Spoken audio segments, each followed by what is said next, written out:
स्वागत है साथियों 26 मई दिन मंगलवार के टॉप 10 स्पेशल न्यूज अपडेट्स के वीडियो में, जिसमें सिर्फ आपके काम से जुड़ी खबर जानना आपको जरूरी हो सकता है। कारोबार, किसानी से लेकर स्टूडेंट के लिए टॉप यूनिवर्सिटी अपडेट्स के साथ आज के सारे जॉब अपडेट्स को भी बतलाएंगे। इसमें कृषि से जुड़ी सरकार की बड़ी घोषणा निकल कर आ रही है। बिहार बोर्ड 10th रिजल्ट के बारे में भी जानेंगे। DRDO की नई वैकेंसी को भी देखेंगे। SBI के ग्राहकों के लिए भी एक बड़ी खबर निकल कर आ रही है तथा पेट्रोल डीजल के नई सूचना के साथ कैंसिल टिकट रिफंड से जुड़ी खबर को भी जानेंगे। तो ये सारी खबरें एक एक करके बतलाएंगे, इसलिए वीडियो को लास्ट तक जरूर देखें। तो आते हैं बिना टाइम वेस्ट के सीधे पहली न्यूज। देश की खबर में देखें तो अम्फान चक्रवाती तूफान से जिन बीमा पॉलिसी धारकों को नुकसान पहुंचा है, उनको जल्द ही बीमा क्लेम मिल सकेगा। भारतीय बीमा विकास व नियामक प्राधिकरण ने इस बारे में दिशा निर्देश जारी कर दिए हैं, जिसमें ट्रक, बस और कार से लेकर छोटे व हल्के वाहन भी शामिल हैं। वहीं दिल्ली सहित उत्तर भारत और मध्य भारत के कुछ इलाकों में सोमवार सीजन का सबसे गर्म दिन रिकॉर्ड किया गया। इन इलाकों में सोमवार को 45 डिग्री तक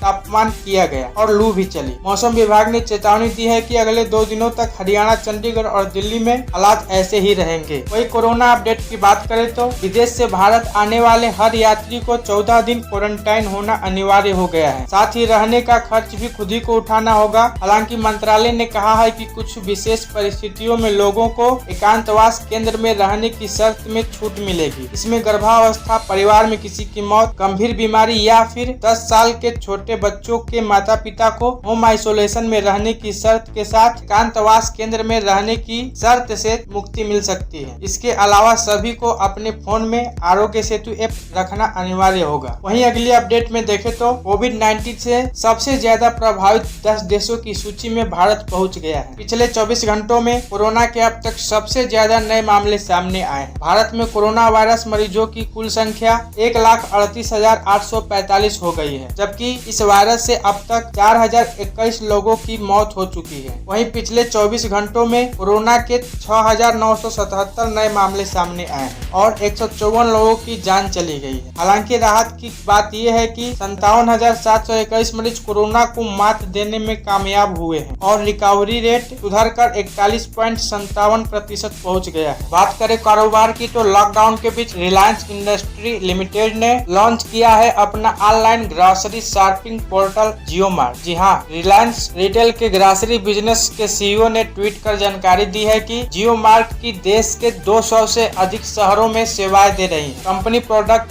के MRP पर 5% का डिस्काउंट ऑफर भी दे रही है। वहीं लॉकडाउन के कारण अप्रैल में लगभग 100% गिरा है सोने का इम्पोर्ट। जी हाँ, कोविड-19 संक्रमण के चलते वैश्विक लॉकडाउन के वजह से यह 100% गिरकर $28.3 लाख रह गया है। वाणिज्य मंत्रालय के आंकड़ों के अनुसार अप्रैल 2019 में यह $39.7 अरब था।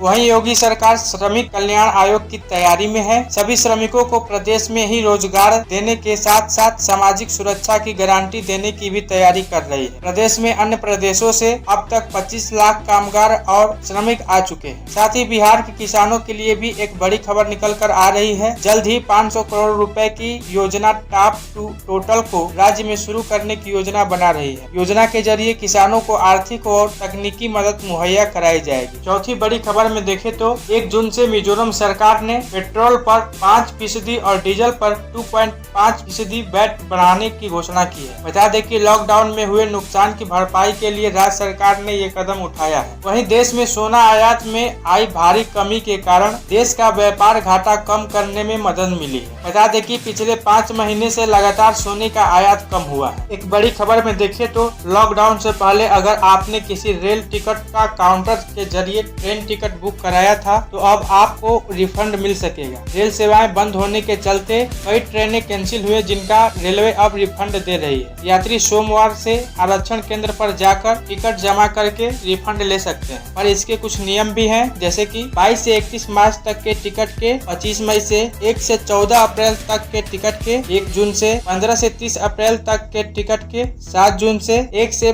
15 मई के टिकट के, 14 जून से 16 से 30 मई के टिकट के, 21 जून से तथा 1 से 30 जून के टिकट के 28 जून से पैसे ले सकते हैं। और हाँ दोस्तों, प्रतिदिन की सबसे जरूरी काम की खबरों को सुनने के लिए लाइक, सब्सक्राइब करके घंटी के बटन को जरूर दबा दे, ताकि हर न्यूज आपको मिलती रहे, तथा अपने दोस्तों को फेसबुक, व्हाट्सएप पर जरूर शेयर करें ताकि वे भी अपडेट रह सकें। वहीं पांचवी बड़ी खबर में देखें तो SBI के ग्राहक हो जाए अलर्ट। जी हाँ, सिर्फ एक गलत क्लिक से हो सकता है आपका अकाउंट खाली। बता दें कि देश में लगातार एक से एक ऑनलाइन घोटाले सामने आ रहे हैं। इस कड़ी में आम बैंक खाता धारकों पर भी सेंधमारों की नजर है। ऐसी स्थिति को देखकर SBI ने अपने ग्राहकों को सावधान रहने को कहा। बैंक की ओर से ग्राहक को बताया गया है कि हैकर ग्राहकों को कॉल करके खुद को बैंक अधिकारी बताते हुए ग्राहक से उनका बैंक अकाउंट की KYC पूरी न होने या डेबिट कार्ड ब्लॉक होने की बात कहते हैं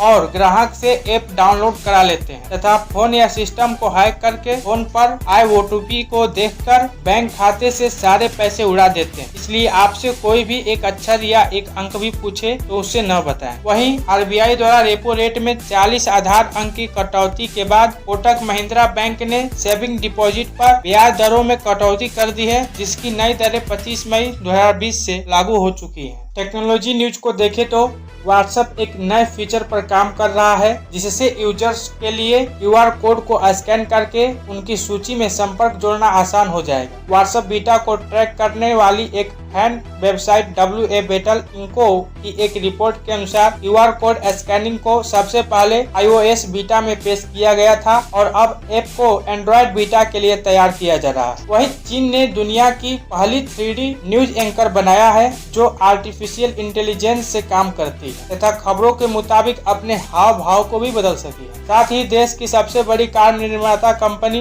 मारुति सुजुकी ने अपने light commercial vehicle super carry का BS6 कंप्लायंट CNG वेरिएंटल लॉन्च कर दिया है। दिल्ली के इसकी शोरूम की कीमत 5.07 लाख रुपया है। बता दें कि सुपर कैरी देश का पहला लाइट कमर्शियल व्हीलर है जिसके इंजन को BS6 में अपडेट कर दिया गया। वहीं बैटरी ने भारत में अपनी सबसे सस्ती इलेक्ट्रिक स्कूटर पेश किया है, जिसकी कीमत मात्र 64,990 रुपया है। करियर न्यूज में देखें तो बिहार मैट्रिक रिजल्ट 2020 आज 12:30 बजे आने की संभावना है, जिसे शिक्षा मंत्री कृष्ण नंदन वर्मा जी जारी करेंगे। साथ ही मानव संसाधन एवं विकास मंत्री रमेश पोखरियाल निशंक जी ने कहा है कि CBSE बोर्ड की 10वीं और 12वीं की बची हुई परीक्षाएं 1 से 15 जुलाई तक आयोजित की जाएंगी। हालांकि 10वीं की परीक्षाएं पूरे देश में न होकर सिर्फ उत्तर पूर्वी दिल्ली में ही आयोजित की जाएंगी, जहां हिंसा प्रभावित क्षेत्रों में एग्जाम नहीं हो सके थे। वहीं 12वीं की परीक्षाएं देश भर में कराई जाएंगी। वहीं जॉब अपडेट में देखें तो रक्षा अनुसंधान और विकास संगठन DRDO में वैज्ञानिक B के पद पर 167 वैकेंसी आई हुई है, जिसकी अंतिम जमा तिथि 10 जुलाई 2020 है। स्पोर्ट्स अपडेट में देखें तो